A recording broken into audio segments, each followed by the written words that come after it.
This here story is kind of cute. Ready?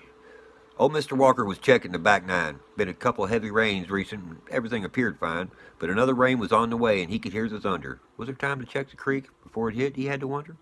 So he headed back that way, but the storm was a comin' fast. He figured he could wait in a recessed cave until it passed. And taking the quick route from the cliff top to the tree, shimmy down to the ground in a flash, what the lightning revealed, the darkness concealed, coinciding with the thunder's crash.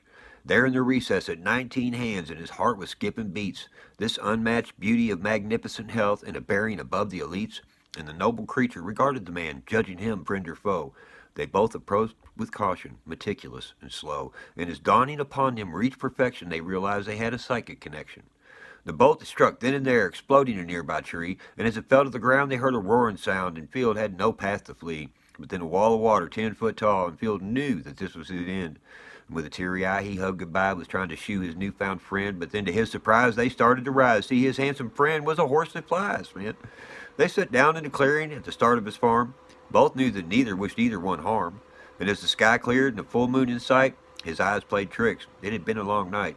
Glowing and shimmering, translucent as glass, might be hallucinating, but the image didn't pass. With a span of 20 feet, so intense yet like a dream, multicolored wings of light, things are not what they seem. So he named the horse Pegasus, Peg for short, and he asked if she liked it. She gave him a smile and a snort. And their lives changed then and there. That was their start. And from that day on, they were never apart. See, the horse understood Field's language, yet had none of his own. Instead, they communicated through the feelings she had grown. Field would always just speak, just put it in the air. The horse agreed, disagreed, or really didn't care. And Field was a kind man, hard-working, quick to share. He'd help out a stranger quick as his own. His dealings was always fair. And time moves on, and word was spread. Field's new best friend was racehorse bred. And people came from far and near to put their horse to the test, but every time it was crystal clear, old Field's horse was best. But folks, they'll always find a reason claiming this or that's not fair. For some, there's just no pleasing. The word was spread, Field's racing was done. They had to lure him back with offered money if he won. And it sounded like fun to Mr. Walker, so he made a big old track. He said, take your time and learn it, and no more talking smack. See, things change for many a cause, like racing at a full gate. But some things never change, like Peg won with no debate. So one day, just to have a chance, old Field and Peg held back. They started trying when the others was halfway around the track. It was the closest rate yet, and they still won, but the rest felt like they could. They asked Field to start late again, but they really thought he should. See, times were fun. Field got paid more than any farm. No one had any ill will or wished anybody harm. These daytime races got fully packed and had grown to claim its place. And sunset always closed the track as darkness hid their face. But then one night after closing time, Field heard a knock at his door. A young girl of 9 knew Field's name, his horse's tracking more.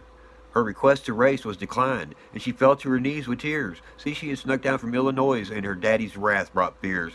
Crying that she was going to die or never leave home again. Just one race, and she could save face and accept the cost of her sin. Field said, all right, let's do it fast. I don't like to race after dark. But when he saw her horse tied up by the course, man, he was almost afraid to embark. So they mounted and rode, but their steeds wouldn't run.